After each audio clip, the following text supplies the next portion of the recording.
Autre match de cette première journée, c'est la victoire à la dernière seconde de Paris-Levallois sur le parquet du promu Chalon-Reims. David Dietz y était.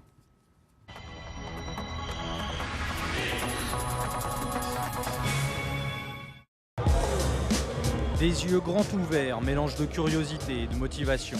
Le Champagne Chalon-Reims Basket, né de l'union de deux clubs de national en 2010, fait le grand saut et découvre l'élite du basket français. Ça fait 4 ans que le club espère cette montée en Pro A. Maintenant on y est, le jour J est arrivé, donc là maintenant on va passer à l'action. Le groupe de la saison dernière, jugé insuffisamment armé pour jouer un rôle en Pro A, enregistre l'arrivée de 7 nouveaux joueurs. Pour parfaire leur intégration, le CCRB a été le premier club à reprendre le chemin de l'entraînement.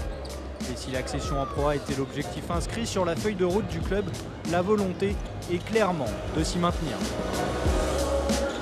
Je sais que ça ne va pas être simple, mais la motivation elle est là, l'envie est là, et je crois qu'on a su constituer une équipe qui est capable de réaliser cet objectif. Le plus dur reste à venir, je pense, et il faudra rester serein, solide et maintenant faire notre place, notre nom en Pro A. Et quel meilleur baptême du feu que de défier à domicile un des prétendants au titre, le Paris-Levallois. Le défi est de taille, mais le promu va gérer la première mi-temps et très vite y poser son empreinte. Moins de 4 minutes suffisent pour inscrire 17 points. Porté par son public, une adresse insolente à 3 points et un Daryl Watkins omniprésent dans la raquette, Chalon-Reims compte déjà une avance de 13 unités en début de deuxième quart.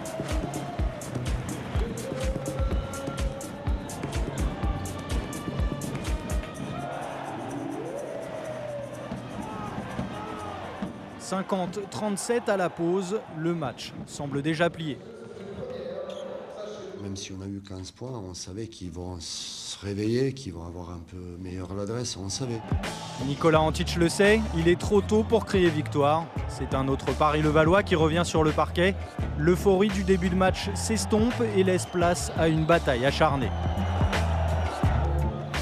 Des paniers venus d'ailleurs et le Paris-Levallois recolle à une possession à moins de 2 minutes de la fin. Un succès se construit sur une foule de détails et s'achève souvent par un coup fatal. Avec 2 secondes à jouer, Greg Beugnot profite de son dernier temps mort. Un shoot au buzzer et le coup près tombe. Blake Schilb met le CCRB à terre. Après avoir mené toute la partie, Chalon-Reims s'incline 84-85. Les efforts du jour n'ont pas été récompensés.